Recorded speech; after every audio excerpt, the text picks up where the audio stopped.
Hello friends. तो पिछली videos में हमने बताया है कि अगर आपके पास एक कमर्शियल ऑफिस स्पेस है तो उसको एयर कंडीशन करने के लिए कौन कौन से क्रिटिकल पैरामीटर्स पे हमें ध्यान देना चाहिए। कॉस्टिंग भी एक बहुत ही इंपॉर्टेंट पैरामीटर है। इस वीडियो में हम बात करेंगे कि कॉस्टिंग क्या आती है एक कमर्शियल ऑफिस स्पेस को एयर कंडीशन करने के लिए। तो फ्रेंड्स, हम मान लेते हैं कि हमारे पास एक कस्टमर हैं जिनका 1000 स्क्वायर फीट का करीब ऑफिस है। अब पहला क्वेश्चन तो ये हम अपने कस्टमर से पूछते हैं कि आपका ऑफिस कहाँ पर है।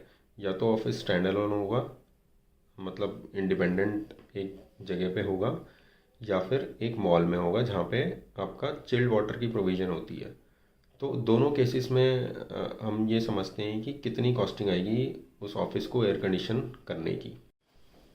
फ्रेंड्स, अगर आपका 1000 स्क्वायर फीट का ऑफिस है, मॉल के अंदर है, या एक बिल्डिंग है जहाँ पे कई सारे ऑफिसेज हैं, तो वहाँ पे क्या प्रोविज़न होता है, चिल्ड वाटर लाइन आई होती है जिसमें आपको एक इक्विपमेंट कनेक्ट करना होता है जिसको हम AHU बोलते हैं, एयर हैंडलिंग यूनिट। तो उसको लगाने की कितनी कॉस्टिंग आएगी अगर आपका 1000 स्क्वायर फीट का ऑफिस है। तो फर्स्ट तो ये हो गया, हम मॉल के अंदर क्योंकि जो सराउंडिंग्स हैं वो ज़्यादातर एयर कंडीशन होती हैं, एक वॉल पे हीट आती है, लोड आता है बाहर से। तो हम 60 टन के करीब लोड मान के अगर चलें तो हमारा AHU CFM अगर हम निकालें तो 3000 CFM का AHU हम वहाँ पे रिकमेंड करेंगे। अब 3000 CFM का AHU की कॉस्ट हो गई, प्लस उसके आगे डक्टिंग हो गई, उसकी पाइपिंग हो गई। तो हम मोटा मोटा अगर मान के चलें तो 3000 CFM का AHU करीब होगा 1,35,000 का। और आपका वॉल्व पाइपिंग वगैरह ये करीब 50,000 रुपये करीब ये आ जाएगा।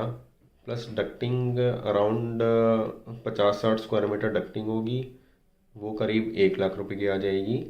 प्लस आपकी ग्रिल्स, डैम्पर वगैरह वो लगेंगे वहाँ पे, पैनल भी लगेगा। तो मोटा मोटा अगर हम देखें तो करीब 3.5 लाख रुपए में आपका मॉल के अंदर ऑफिस, 1000 स्क्वायर फीट का ऑफिस एयर कंडीशन हो जाएगा। AHU और डक्टिंग पाइपिंग सब कुछ करने के बाद। फ्रेंड्स, अगर आपका स्टैंड अलोन ऑफिस है तो आपको वहाँ पे कोई चिल्ड वाटर पाइपिंग, कोई पानी का प्रोविज़न नहीं है, तो आपको अलग से AC लगाने पड़ेंगे। अब उसका अगर हम कंसिडर करें तो एक 1000 स्क्वायर फीट का ऑफिस में करीब 8 टन का लोड अगर है तो हमारे पास दो ऑप्शन है। पहला ऑप्शन तो ये है कि इंडिविजुअल अगर डक्टलेस कंट्रोल आपको चाहिए, जैसे कि एक ऑफिस है तो उसमें हॉल होगा, कैबिन्स होंगे, हर कैबिन की अलग अलग रिक्वायरमेंट हो सकती है टेम्परेचर की। तो आप VRV सिस्टम अगर हम लगाएं उसमें, जिसमें कि इंडोर अलग अलग कैबिन में अलग अलग होंगे, इंडिविजुअल कंट्रोल्स होंगे, हॉल में आपके as per ceiling cassettes AC लगा सकते हैं, और एक आउटडोर से कनेक्ट होंगे, एक या दो आउटडोर से भी कनेक्ट हो सकते हैं। तो इसका अगर हम कॉस्टिंग निकालें तो करीब 4 लाख रुपए करीब इसका मोटा मोटा खर्चा आएगा। लेकिन इसमें आपको डक्टिंग की कोई ज़रूरत नहीं है, आपको इंडिविजुअल टेम्परेचर कंट्रोल रहेगा अपनी प्रेफरेंसेस के। प्लस आपका जो पावर कंजम्पशन है वो as per ambient, as per usage होगा।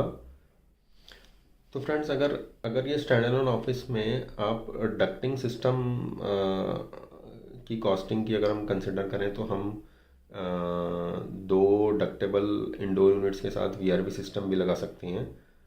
इसमें जो आपकी कॉस्टिंग आएगी करीब 4.5 लाख रुपए आ जाएगी, जिसमें कि डक्टिंग भी होगी, ग्रिल्स वगैरह भी होंगे, और दो इंडोर यूनिट और VRV आउटडोर के साथ। तो 4.5 लाख रुपए करीब इसकी। अगर हम रनिंग कॉस्ट की बात करें तो अगर 8 to 10 आवर्स का ऑफिस है और आपका 1000 स्क्वायर फीट का ऑफिस है और 25 डेज इन अ मंथ उसकी वर्किंग है, तो कमर्शियल चार्जेस के बेस पे जो कि हायर होते हैं as compare to residential spaces, तो उसमें आप 1200 से 1500 रुपये पर टन की रनिंग कॉस्ट आप लेके चल सकते। तो जस्ट टू समराइज़ कि अगर हम एक 1000 स्क्वायर फीट का ऑफिस आपका है और आप उसमें एयर कंडीशनिंग कराना चाहते हैं, तो डिपेंडिंग ऑन कहाँ पर ऑफिस है उसमें चिल्ड वाटर पाइपिंग है या नहीं है। हमने तीन कॉस्टिंग की डिटेल्स आपको दी। एक तो एचयू के साथ जिसमें की कॉस्टिंग आ रही है 3.5 लाख रुपए, VRV with individual temperature control जिसमें कि स्प्लिट और कैसेट एसी हैं, उसमें आ रही है करीब 4 लाख रुपए।